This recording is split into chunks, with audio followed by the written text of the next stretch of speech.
Buenas tardes, ingeniero. En la fórmula de Terzaghi, ¿no? Con ustedes. Capacidad de carga. Sí. En estas fórmulas de acá habíamos avanzado, ¿no? Sí, ¿no? Sí, ingeniero. Sí, ingeniero. Yo les había dado una tarea que ustedes hagan estos ejercicios de aquí, que había, ¿no? Que los pasen a su cuaderno. Así fue, ¿no? Sí, había que copiarlo bien. Sí, bueno. Bien. Entonces, como ustedes ven, el tema de la capacidad de carga está formada por una ecuación con tres factores, ¿no? Con tres términos. Primer término, que corresponde a la cuestión, ¿no es cierto? El segundo término, que corresponde a la carga de suelo que hay por encima de la zapata, del plano de implantación, ¿verdad? Y el tercer término, que depende del ancho B de la zapata. Esa fórmula que hemos visto hasta ahora corresponden a estas ecuaciones de acá. Pertenecen a la fórmula de Terzaghi, o sea, la capacidad de carga por Terzaghi, pero donde no es para un suelo completamente homogéneo y sin la presencia del nivel freático.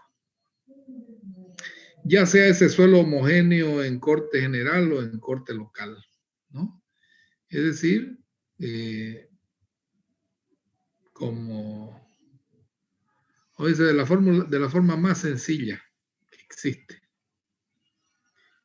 Porque esta fórmula deben de corregirse dependiendo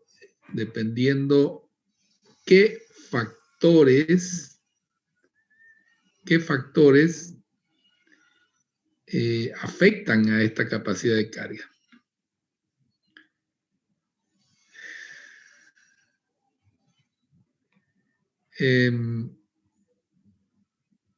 Y hay que tomarlos en cuenta porque son factores que prácticamente disminuyen la capacidad de carga. Entre los factores que tenemos, están presentes acá, tenemos el primer factor, dice la retracción y expansión del suelo. ¿Por qué es un factor que afecta la capacidad de carga? Porque los suelos expansivos levantan las fundaciones. Es decir, espérenme un momento, por favor. La expansión del suelo se da muy generalmente en las arcillas muy plásticas, con alto contenido de morillonita, como se dice, que es uno de los componentes de la arcilla. Presentan propiedades de retracción y expansión, ¿no? En forma notable cuando varía su contenido de agua. Ello provoca problemas constructivos en los edificios, como deslizamiento, fisuración en general por debajo del nivel freático. Sin embargo, no se produce un cambio de volumen del suelo por retracción o expansión, pues el suelo se halla allí inundado continuamente. Es decir, que cuando estas arcillas se expanden, son expansivas, y el suelo se encuentra siempre inundado, no va a haber problema de expansión. El problema es cuando el nivel freático está afectando y no afectando. Pero un suelo expansivo hay que despreciarlo totalmente. No sirve para fundación. Otro de los factores es la proximidad del nivel freático. ¿Y por qué la presencia de agua nos afecta? Me voy a volver un poquito para atrás y vamos a ver la fórmula.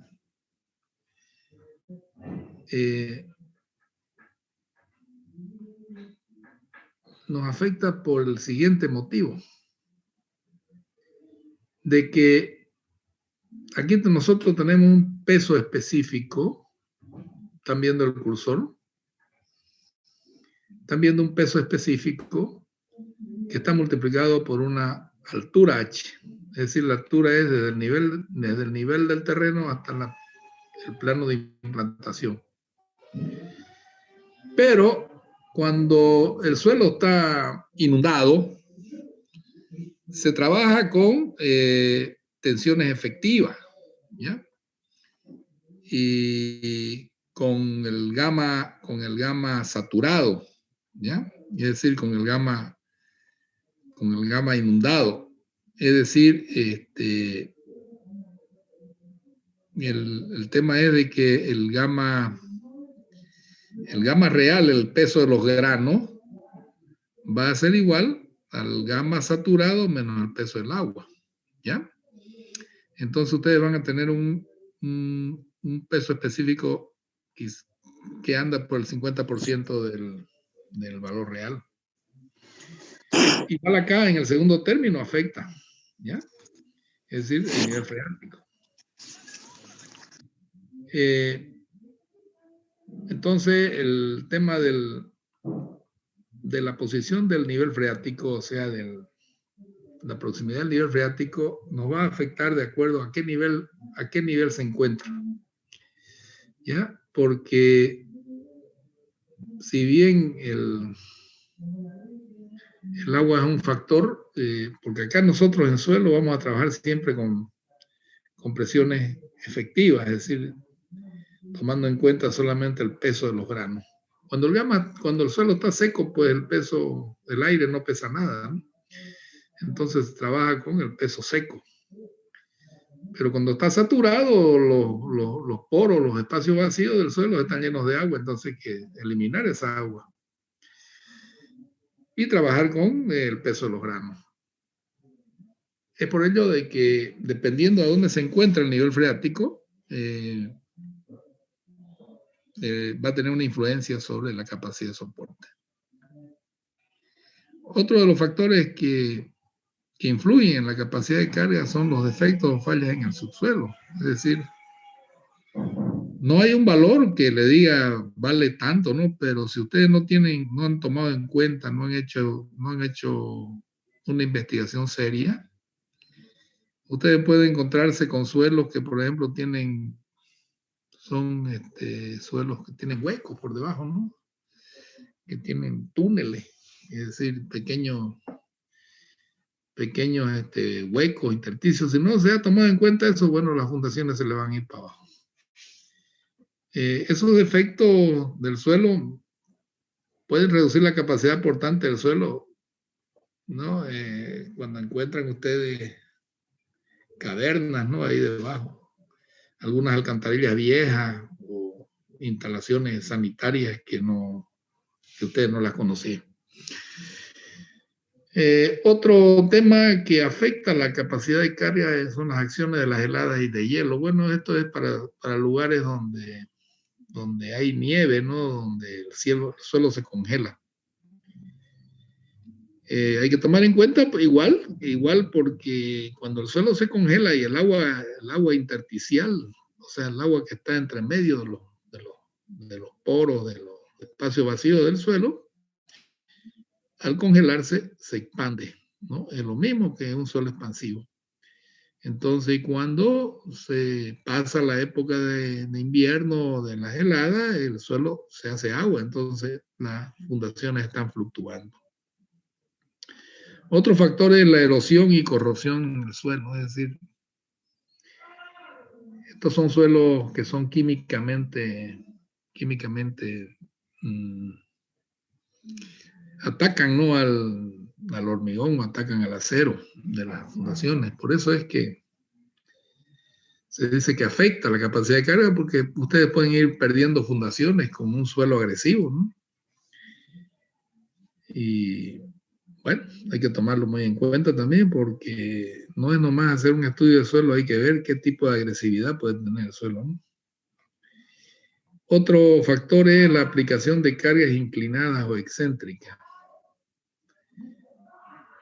Las cargas inclinadas producen efecto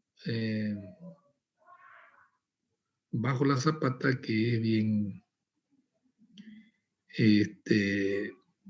bien marcado, ¿no? Es decir, si la zapata apoya en una determinada área, cuando ustedes aplican cargas inclinadas o excéntricas, o sea, la resultante de carga se le puede ir hacia los bordes de la zapata. Entonces, estas cargas hacen de que solamente parte de la zapata está trabajando, no en su totalidad. Eso lo vamos a ver, es un tema muy importante y pertenece a la ley de la estática, ¿no? Entonces, con eso se va a trabajar para poder tomar en cuenta esta situación. Otra situación que afecta la capacidad de carga es la proximidad de bases a las laderas. Es decir, cuando ustedes están muy próximos a una ladera, entonces la situación de las líneas de la espiral simétrica de Terzaghi pues va a quedar corta en un lado, ¿no? Y eso afecta, digamos, el tema de ganar capacidad de carga. Otra situación es la excesiva cercanía entre bases o en linderos, es decir, cuando ustedes construyen al lado de otra fundación. Es decir, van a provocar que ambas fundaciones se intersecten los bulbos de presiones y las tensiones aumentan considerablemente en el suelo, y eso muchas veces no lo toman en cuenta los ingenieros, los calculistas, y se producen fallas en el suelo o hundimientos no deseados, ¿no? Y por último tienen la licuefacción por acción de carga dinámica, es decir, la licuefacción del suelo es cuando ustedes trabajan con suelos que tienen los niveles freáticos están muy altos y los suelos son granulares, o sea, tipo de suelos granulares. Bueno, al haber un terremoto, o sea, algo que vibre, algo que haga moverse el suelo, los suelos se vuelven líquidos y pierden toda su capacidad de soporte. Bueno, acá en el punto 5.7 lo tienen ustedes la explicación, y esto está en otro capítulo, ¿no? Está en el capítulo 2, ¿no? Está muy bien explicado todos los puntos, así que por favor lean esto, ¿ya? Vamos a ver ahora cuál es este efecto de la presencia del agua subterránea, cómo influye en la capacidad de carga. El tema es que nosotros tenemos que saber, aquí, ustedes están viendo esta figura que tengo acá, a la izquierda. Sí, ingeniero. Bueno, ustedes ven ahí que hay 5 casos. El primer caso es cuando el nivel freático está en la superficie del suelo. O sea, prácticamente hay una inundación completa. Entonces, aquí nosotros tenemos, ¿qué es lo que tenemos que modificar? Ya en el segundo término. En 1 hora o hora y cuarto, tal. Por ejemplo, cuando el suelo está en la superficie, dice, para el segundo término hay que adoptar el gamma del suelo saturado. Es decir, el gamma del suelo saturado, el gamma SAT es igual al gamma inundado, menos el gamma del agua. o sea, peso de los granos. Y en el tercer término, ¿no? También hay que adoptar el peso de los granos. Descontar el peso del agua en el peso específico. Cuando el nivel freático está entre la superficie y el plano de apoyo del suelo, ¿no? Hay que adoptar un gamma intermedio. ¿Cuál es el gamma intermedio? El gamma intermedio es aquel que entre el nivel freático y el suelo, que está seco, y el peso del suelo saturado, que está hasta el plano de apoyo. Es decir, hay que hacer un cálculo para determinar el peso intermedio para utilizarlo en el primer término. Y en el segundo término directamente se adopta nomás el gamma del suelo saturado. Cuando el nivel freático está en el plano de apoyo de la fundación, ya en el segundo término, ya el nivel freático no influye, ¿ya? No afecta. Pero sí sigue afectando al tercer término, donde hay que adoptar el peso del suelo saturado. El caso 4 es cuando el nivel freático se encuentra entre el plano de apoyo, ¿no?, de la fundación y la profundidad B. O sea, la profundidad B es el ancho de la base. Es decir que el segundo término no afecta al nivel freático, pero sí afecta para el tercer término. Y hay que también usar el gamma intermedio para esa profundidad.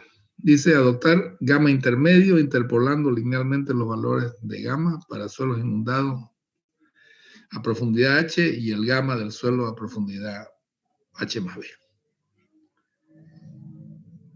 Y el caso quinto, el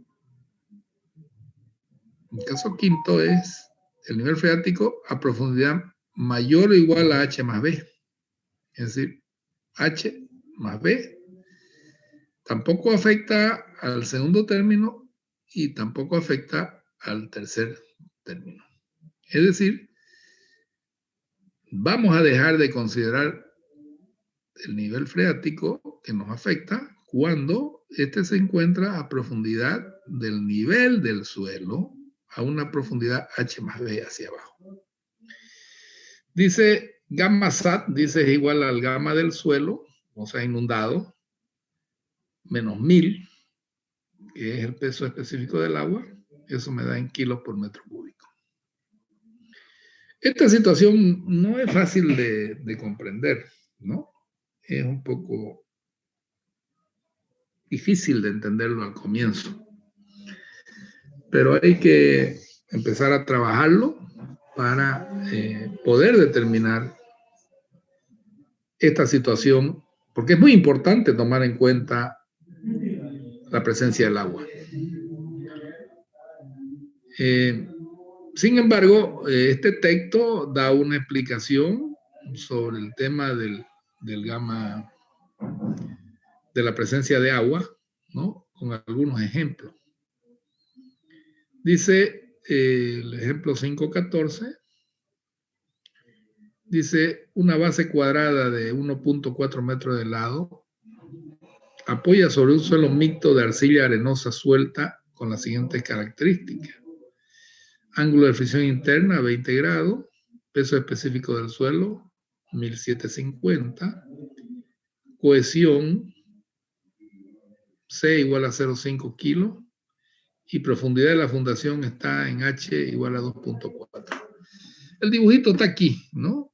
El dibujito está aquí y dice la resolución de los problemas se basa en la ecuación. A ver, dice Se pide hallar el esfuerzo admisible en el suelo si el nivel freático se halla a las siguientes profundidades. El primer caso en la superficie del terreno, el segundo caso a unos 5 metros, el tercer nos pide a 2,4, a 3 metros y por último a 4,2 metros. Dice, la resolución de los problemas se basa en la ecuación 527 para corte local en arcillas y arenas sueltas. ¿Por qué? Porque acá ya le están diciendo a ustedes de que se encuentra apoyada en un suelo mixto de arcilla arenosa suelta. Y si nosotros nos remitimos acá atrás,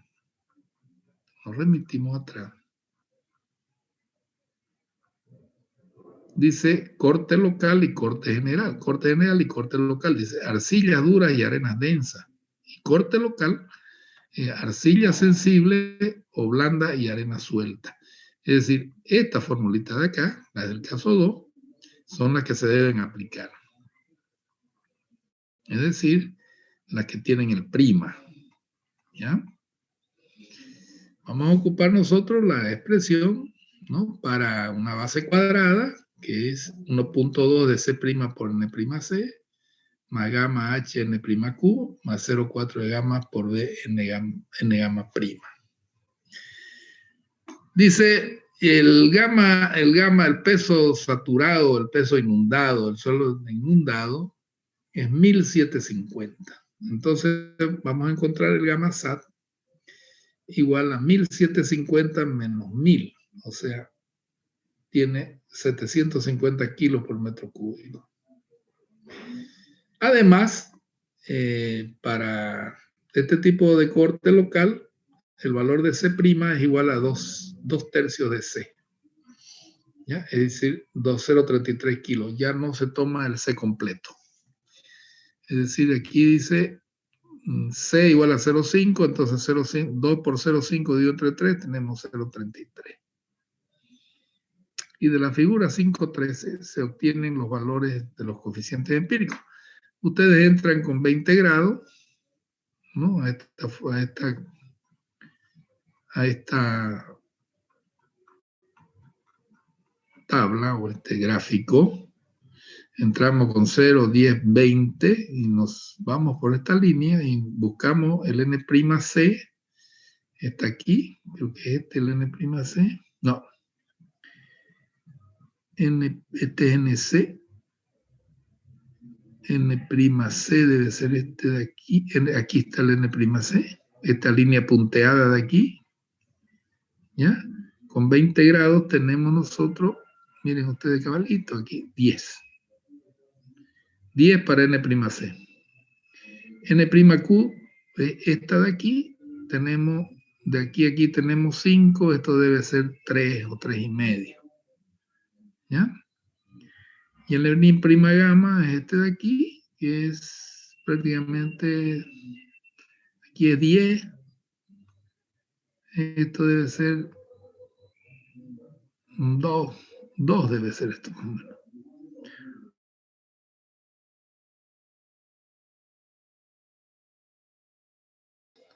Entonces vamos a buscar tanto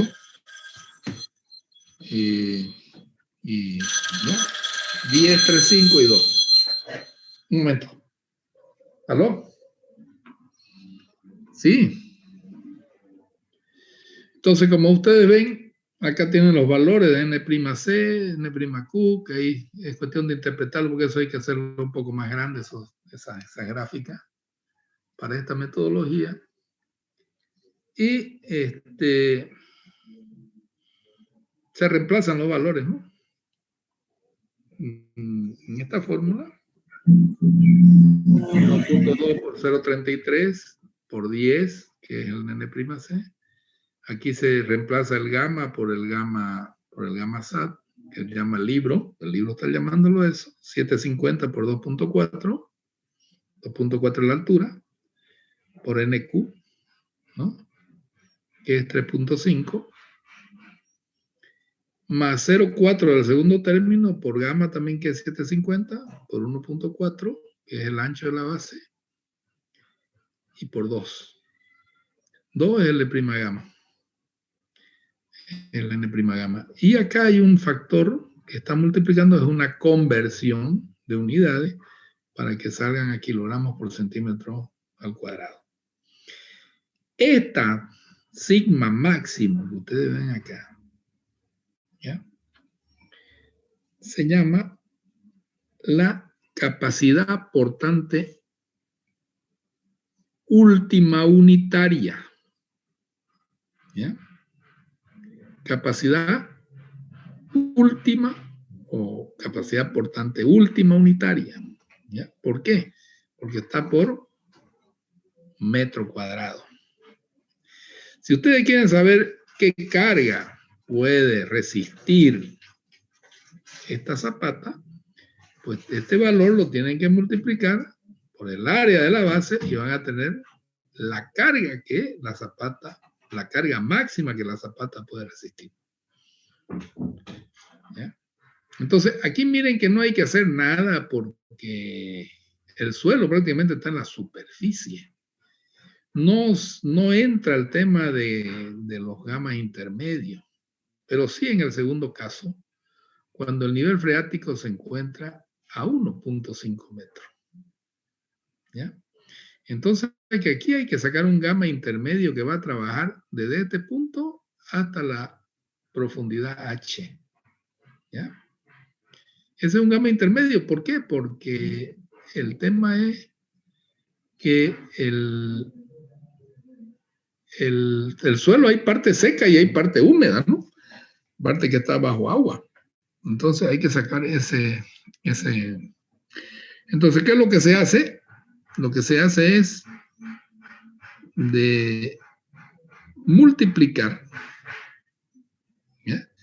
De colocar el valor del gamma, o sea, de los granos secos, en la parte seca, el valor del peso específico de los granos, que es 750 aquí arriba, trazar una vertical hasta la base de la zapata y colocar el gamma del suelo que nos han dado como referencia. El peso específico del suelo, sin agua, es decir, el peso específico sin agua. Entonces acá pone el gamma saturado arriba y acá ponen el gamma del suelo seco. Y ustedes hacen un paralelogramo, se llama, perdón, un trapecio aquí, ¿no? Donde van a encontrar al nivel del nivel freático, que es donde ustedes quieren saber cuánto pesa el suelo, entonces hacer unas interpolaciones, ¿ya? ¿Y qué se hace? Aquí ustedes tienen tienen valores. Aquí 1750 menos 750, ustedes tienen 1000 aquí, ¿no es cierto? Y hacen una relación de triángulo, ¿no? Si para 1000 yo tengo 2.4, para esta altura de 1.5, ¿cuánto tengo? Tengo X, que el X vendría aquí. Para 1.5 tengo X. Para 2.4 tengo 1000. Y para 1.5 tengo X, entonces hacen la relación y encuentra el valor de X. Y a este valor de X encontrado, se lo suman al 750 y ese es el gamma intermedio, ¿no? Entonces aquí lo tienen ustedes calculado ya, ¿no? Dice, gamma intermedio va a ser a 1000 por 1.5 dividido entre 2.4, ¿ya? Más el 750. Y el gamma intermedio que le da es 1375. Entonces, ese van a usar en el segundo término. Y en el tercer término, bueno, van a usar el gamma saturado, que vale 750. Y miren ustedes que la tensión máxima Esta es la tensión máxima, le da 5.2. Acá arriba le dio la tensión máxima, le dio 467. La tensión, la capacidad portante unitaria va a ir subiendo conforme vaya bajando el nivel freático.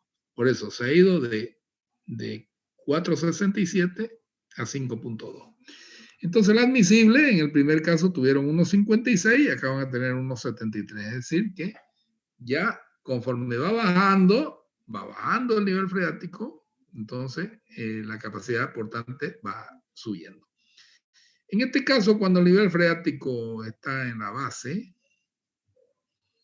miren que esta parte del segundo término ya no afecta, ¿no? La cuestión del agua, sino afecta para abajo. Entonces, yo voy a tener una tensión máxima, fíjense que ya subió a 5.51. De 5.2 sube a 5.51. Y de 1.73 sube a 1.83 el peso, la admisible, que es la máxima dividida entre 3. En el primer caso daba 1.56, ahora estoy en 1.83 con el nivel freático acá. Para el cuarto caso, cuando el nivel freático se encuentra entre la base y la altura, o sea, el ancho de la base, o sea, la profundidad igual al ancho de la base, pues también hay que hacer una interpolación, sacar el gamma intermedio y con eso trabajar el tercer término. En este caso, fíjense que ya la tensión máxima sube a 5.56. Acá estaba en 5.51, subió a 5.56 y el peso a 1.85, estaba en 1.83. Y en el quinto caso ya no afecta el nivel freático, por lo tanto, la máxima sube a 5.62 y la admisible a 1.87. Es decir que, como ustedes ven, el nivel freático afecta la capacidad de soporte del suelo. Entre 1.87 y 1.50 y 1.56. Es decir que la capacidad portante admisible del suelo se ve muy afectada. Esto sería, digamos, en cuanto al efecto del agua, ¿no? Es decir que cuando nosotros tenemos un estudio del suelo y vamos a hacer un diseño de fundaciones superficiales, hay que ir pensando en tener en una libretita anotado, a ver, ¿qué es lo que me afecta aquí? ¿No? Ver si tengo suelos que se retraen o se expanden, a ver la proximidad del nivel freático a dónde está. ¿Será que me han detectado alguna falla en el suelo? Bueno, se va descartando, ¿no? Entonces, estoy en clima frío, bueno, no hay. A ver, habrán hecho un estudio del suelo, si es corrosivo o no. Bueno, todas esas cuestiones hay que ir descartando para poder ir haciendo un buen cálculo. Yo les voy a hacer una consulta a ustedes. ¿Todos tienen computadora? ¿O hay algunas personas que trabajan solamente con el celular?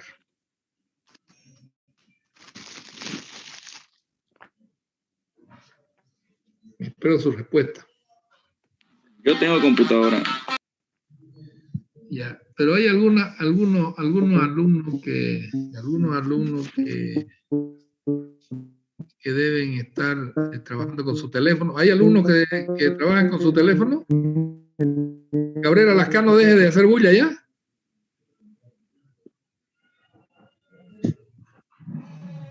Sí, ingeniero, yo a veces conecto solamente. ¿Ah? Yo igual, ingeniero, y a veces con el celular. ¿Pero tienen computadora? ¿Algunos? Bueno, si no tienen computadora van a tener que apegarse a un compañero que tenga, ¿no? Les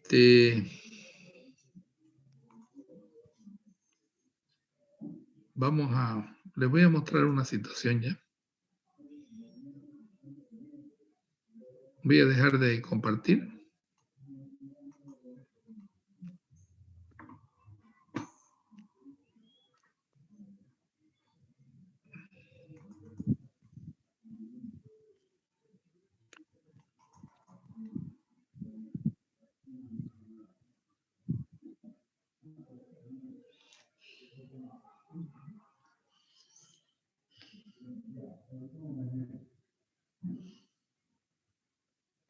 acá yo tengo una zapatita que está implantada a una determinada profundidad, ¿ya? No hagan caso de este TO o TF que dice acá, porque esas son condiciones del suelo, ¿ya? Pero aquí tengo un proyecto, ¿ya? Mire, yo le voy a mostrar lo siguiente. Le voy a mostrar de que esto yo lo puedo calcular como yo quiera, ¿ya? Y me voy a ir a... ¿Ha cambiado algo de lo que veían? No. No cambió nada. ¿No cambia nada? No cambió nada. Ya, yo voy a dejar de compartir pantalla, ¿ya? Y voy a volver. Sí, ahora sí. Sí. Sí. Dice, programa Zapata, dicen. ¿De acuerdo? Dice, este programa es para el diseño de zapatas sometidas a carga general. Calcula capacidad portante, asentamiento y rotación de un asentamiento y rotación de una zapata. Y determinar el esfuerzo longitudinal y cortante requerido. ¿Okay? Entonces, este programa contempla todo lo que yo les estoy diciendo. ¿Ya? Miren ustedes que tiene el proyecto, las cargas, si tienen sismo o no si tienen sismo, el perfil, el fondo de la zapata, la capacidad portante. Y está en función de estudio del suelo, ya sea de la prueba de dialométrica. Hola. Tengo suelos, ¿no? La asignación, la cimentación, es decir, todo lo que yo pueda tener lo tengo aquí, ¿ya? Y la teoría que puedo usar yo está acá. Por ejemplo, cuando hablan de tensión en el cuerpo del suelo, análisis de la capacidad portante de la cimentación, ¿ya? Me habla de la tensión máxima o la tensión admisible, que es igual a la máxima dividida entre un factor de seguridad. ¿Ya? O la máxima dividida entre la tensión admisible me da el factor de seguridad. O sea que tiene que ser mayor al factor de seguridad. Bueno, esto no lo miremos mucho, vámonos para adelantito un poquito. Pero aquí, por ejemplo, para el cálculo de la zapata, el cálculo de la capacidad portante, yo tengo lo que está en verde, es con lo que calcula este programa, con Meyerhof, con BESIC, según estándares alemanes de la DIN, según estándares españoles del CT, según el estándar de los checos y según los rusos. ¿Ya? Entonces, yo puedo, por ejemplo, tomar Meyerhof, que es con el que nosotros trabajamos, y le voy a decir por qué. Y veo acá que son los coeficientes, son los factores de capacidad de carga. Acá no los nombran NQ, ni N gamma, ni NC. Acá tienen otros nombres. ¿Ya? Factores de capacidad portante, dice NB, ND. Ya les explico después eso. ¿Ya? Factores de profundidad, factores de forma, perdón, para zapatas, para cualquier tipo de zapata. Factores de profundidad, también. Factores de inclinación, o sea, por las cargas, ¿no? Y vamos a ver un poquito más adelantito, ¿eh?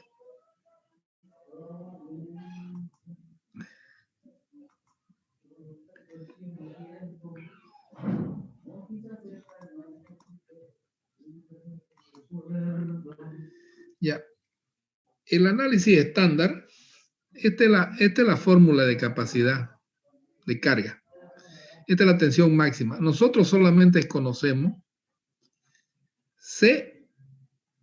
CNC, nada más. ¿Ya? Ustedes conocen, Q0 es gamma por H por NQ. Y acá, B medio por gamma N gamma. Solamente eso conocen ustedes.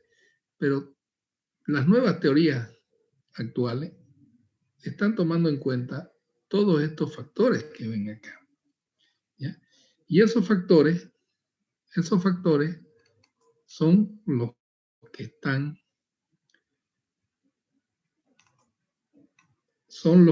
están, aquí.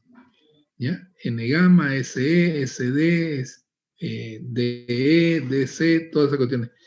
Ya las nuevas teorías de capacidad de carga ya toman en cuenta muchas cosas.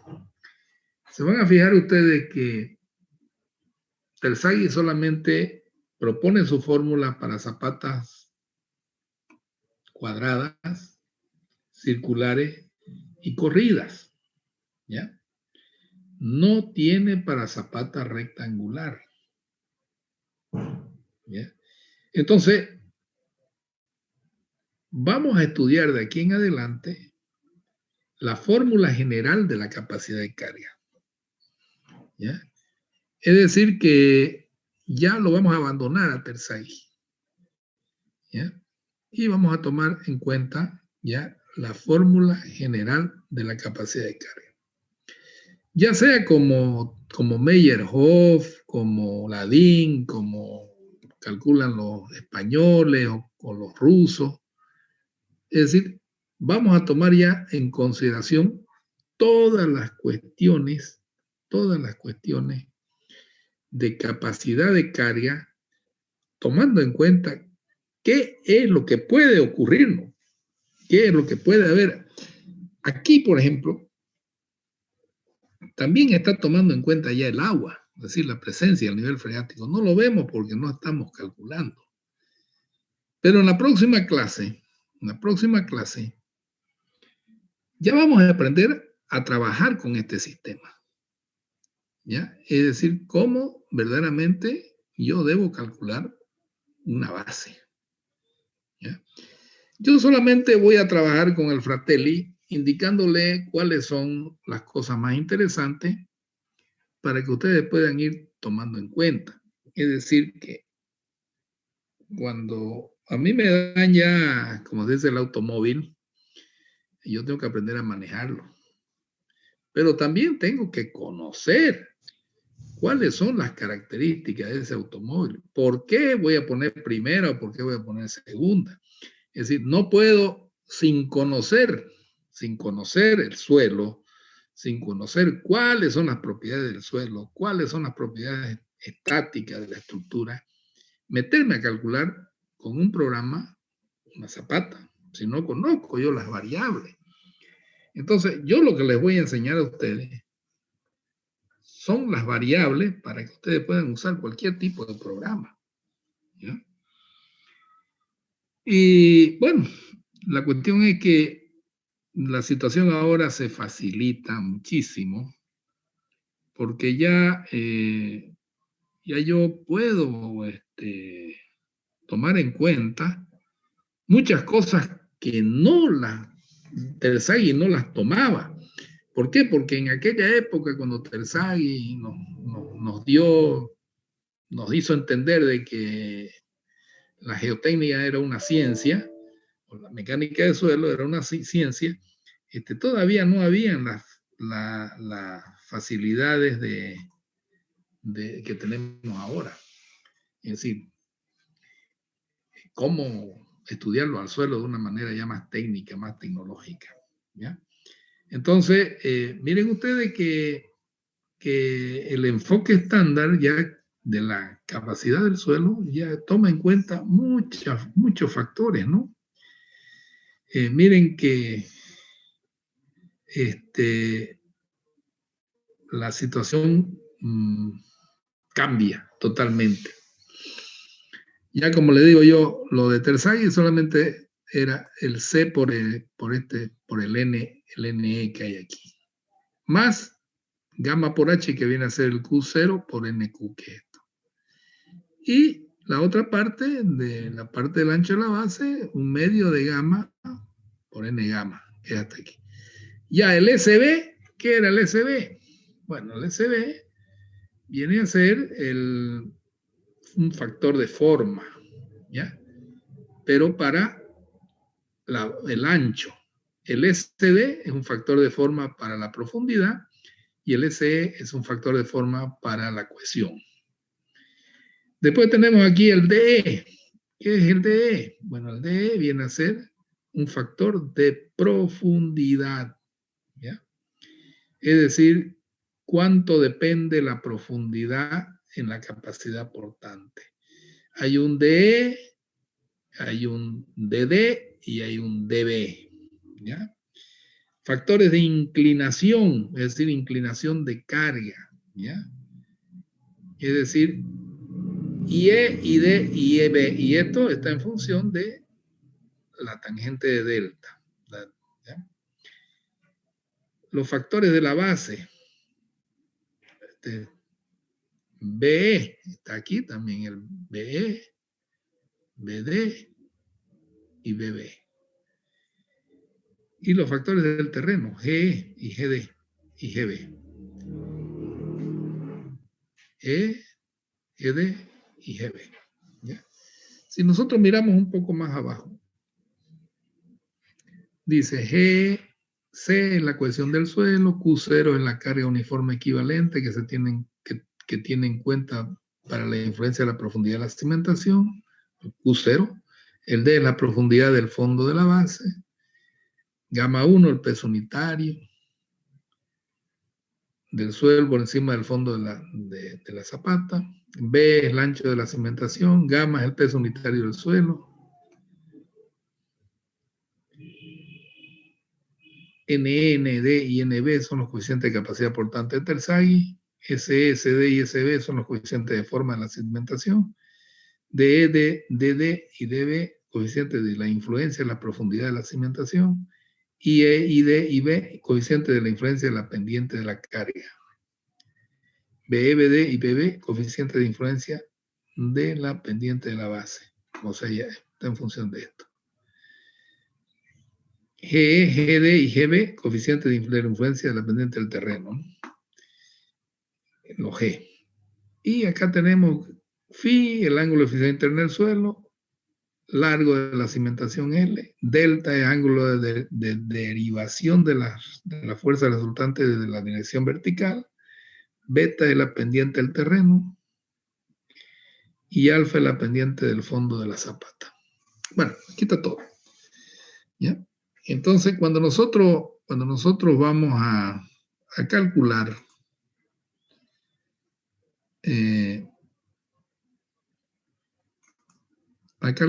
por Meyerhoff, bueno, aquí Meyerhoff está tomando factores de forma, factores de capacidad portante, factores de forma, factores de profundidad y factores de inclinación. No toma los factores por pendiente de la zapata. Si me voy para atrás, voy a ir a BESIC. Igual BESIC, ¿no? Factores de capacidad portante, factores de forma, factores de profundidad y factores de inclinación. ¿Okay? Vengo para acá y voy a la DIN, o sea, los alemanes. Estos alemanes son más. Es lo mismo, ¿no? Factores de capacidad portante, factores de forma, factores de inclinación para phi, factores del terreno, factores de la base. Es decir, ya tienen sus normas, aplican esto. Después nos vamos con los españoles. Igual los españoles, ¿no? Tienen sus normas y su forma de calcular. Por lo general, esto, todas convergen, tienen valores que varían unas con otras. Pero lo importante es saber de qué es lo que yo estoy haciendo y qué norma estoy usando. El tema, yo por ejemplo siempre calculo con Meyerhoff y verifico comparo con el CTE, o sea, con la norma española. Americana contra europea, ¿no? Entonces, o con la DIN, porque cuando yo meto los datos al programa, bueno, me va a calcular con cualquiera de los métodos. Cuando vemos capacidad portante en suelos no drenados, ¿no? Este es otro tipo de enfoque, ¿no? Que hay que tomar en cuenta de que los ensayos con los que yo he trabajado están simulando de que no va a haber un suelo drenado, o sea, son suelos no drenados. Y es otro tipo de enfoque, pero esto es más que todo una especialidad que si tenemos tiempo lo vamos a ver. Después la capacidad portante en cimientos rocosos, ¿no?